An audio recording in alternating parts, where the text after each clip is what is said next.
समाचार अब तक, सत्य का साहस। प्रादेशिक परिवहन कार्यालय आणि पोलीस विभागामार्फत जिल्ह्यात 15 जानेवारी ते 14 फेब्रुवारी 2024 या कालावधीत रस्ता सुरक्षा अभियान राबविण्यात येणार आहे। या अभियानाचा शुभारंभ करताना नामदार मुनगंटीवार बोलत होते।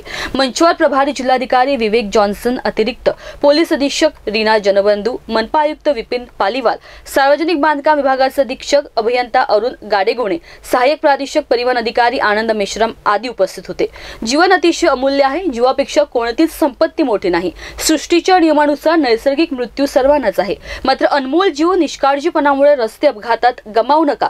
प्रत्येक जण रस्ता सुरक्षा समितीचे सदस्य आहे, त्यामुळे आपल्या हातून कोणतीही चूक किंवा अपघात होणार नाही असा संकल्प करून चंद्रपूर जिल्हा अपघात मुक्त करण्यासाठी सकारात्मक जनजागृती आणि शास्त्रशुद्ध नियोजन करावे असे आवाहन राज्याचे वने, सांस्कृतिक कार्य, मत्स्य व्यवसाय मंत्री तथा चंद्रपूरचे पालकमंत्री नामदार सुधीर मुनगंटीवार यांनी केले।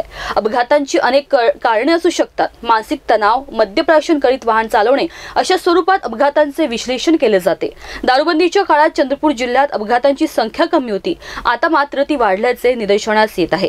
मुख्य चौकात मद्य विक्रीचे परवाने दिले जात आहेत, ही शोकांतिका आहे। याबाबत पुढे असे परवाने देऊ नये असे मत यावेळी नामदार मुनगंटीवार यांनी व्यक्त केले। समाचार अब तक, ब्युरो रिपोर्ट, चंद्रपूर।